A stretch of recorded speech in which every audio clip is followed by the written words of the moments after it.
We are on the brink of total war in the Middle East. Over just the last 24 hours, a series of coordinated military strikes and one very high-stakes ultimatum have set the entire region on a collision course. This is a tactical breakdown of exactly how we got here and what could happen next. Okay, so for operational clarity, everything we're about to cover happened in a critical 24-hour window. All times are localized to Iran Standard Time. Our intelligence is verified, it's cross-referenced, and it's designed to give you the clearest possible picture of events as they unfolded on the ground. All right, here's our briefing agenda for today. We're going to start with the opening shots that lit the fuse. Then we'll get into a deep tactical analysis of both the strikes on Iran and, of course, Iran's retaliation. From there, we'll cover the Hormuz ultimatum, its massive global impact, and we'll wrap up with the final 48-hour countdown. So, let's begin the situation report. These are the core events that ignited the region, setting in motion an escalatory spiral that is, quite frankly, unprecedented. The opening move was a coordinated two-pronged assault. First, a joint U.S.-Israeli strike slammed into Iran's critical and very heavily fortified Natanz nuclear facility. At the exact same time, the Israel Defense Forces, the IDF, launched a completely separate wave of airstrikes against what they called terror regime targets right in the heart of Tehran. Make no mistake, this was not a border skirmish. This was a direct blow aimed at Iran's nuclear program and its central command structure. Well, Iran's response was immediate, and it was massive. They unleashed a huge ballistic missile barrage targeting southern Israel, and it successfully punched through Israel's multi-layered air defenses. We have confirmed direct impacts on the city of Arad and, critically, Dimona, which, as you know, is home to Israel's own Negev Nuclear Research Center. At this point, the guardrails are completely gone. Okay, now for a more granular look at the strikes against Iran. We're going to break down the specific weapons we think were used and what their intended objectives really were.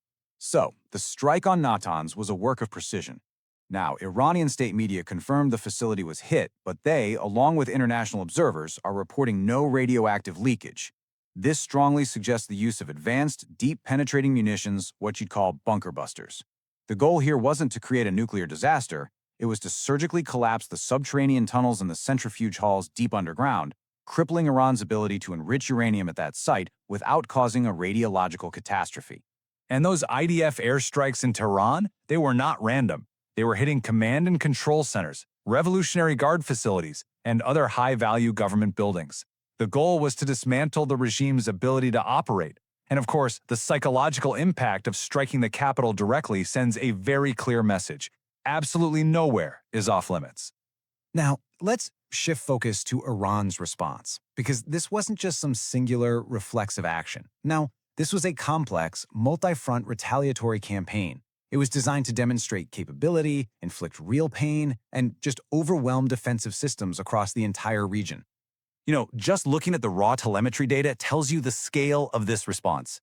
In just 24 hours, they launched dozens of ballistic missiles at southern Israel, a suicide drone in Baghdad, and, this is the big one, multiple ballistic missiles at the joint US-UK base on Diego Garcia. The sheer volume and the diversity of the weapons used is just staggering. And the strategic intent behind this becomes crystal clear when you compare the launch volumes. The rate of fire in the last 24 hours has just skyrocketed compared to the previous 4 days. The tactical doctrine is obvious. Tehran is trying to saturate and completely overwhelm enemy air defenses. But this saturation strategy has a very real, very severe human cost. Those missile impacts on Arad and Dimona have led to a catastrophic civilian toll. Israeli emergency services are confirming over 100 people wounded, and we're getting reports of serious injuries to children.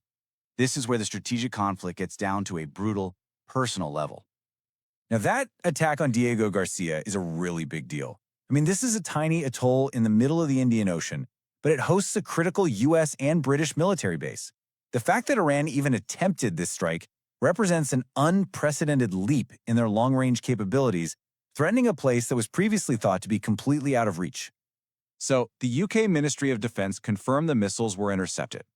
But honestly, the success of the strike is almost secondary here. The attempt itself, likely using an adapted space launch vehicle, has fundamentally changed the global threat matrix. Iran has now demonstrated the potential to target allied bases anywhere in the world, and that forces a complete revision of all strategic calculations. The conflict also spilled back into some familiar territory. A single suicide drone hit the Iraqi intelligence headquarters in Baghdad. This wasn't a random attack. It was a targeted assassination that killed one officer.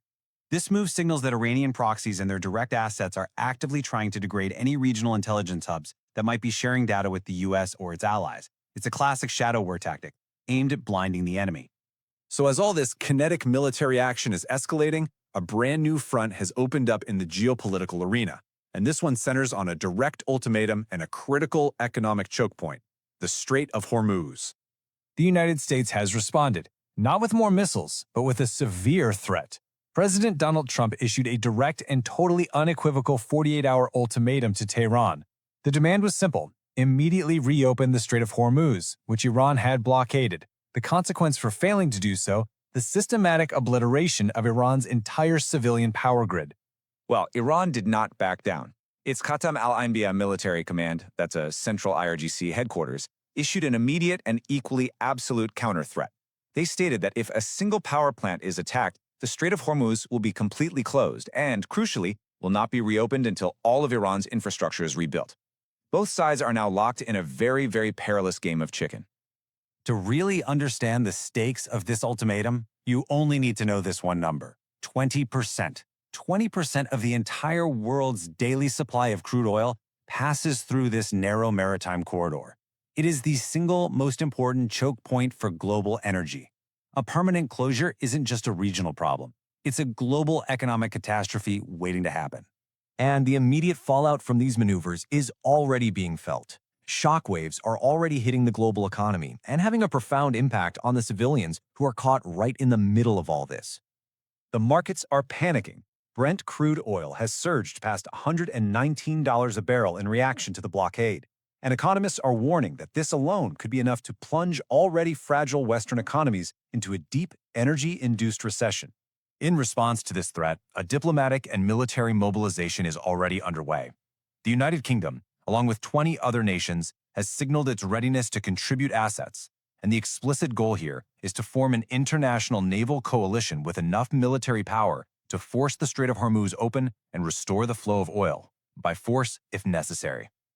Meanwhile, inside Iran, the population is just bracing for impact. We're seeing widespread reports of expanding internet blackouts, which are isolating millions of civilians. The reports that are filtering out through these intermittent connections, they speak of families in Tehran, huddled in their apartments, listening to state radio for news of food and water distribution points. State-controlled media has completely shifted its messaging. It's now actively preparing the population for a widespread, systemic infrastructure collapse. The narrative is one of resilience in the face of what they believe is an imminent, devastating attack. And this brings us to our final assessment. The next 48 hours represent the most critical window of this conflict. The decisions that are about to be made by just a handful of individuals will determine the fate of the entire region. Our intelligence indicates that Iran's new supreme leader, Mojtaba Khamenei, is not operating from a position of compromise. Not at all.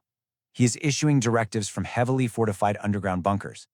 The entire command structure is shifted to a hardened posture, and it's prioritizing two things above all else: the survival of the regime and continued retaliation. De-escalation does not appear to be the primary consideration right now. So, this is where we stand. The ultimatum is counting down. Fleets are mobilizing. Command bunkers are sealed. The question hanging over the entire world is stark, and it really only has two possible answers.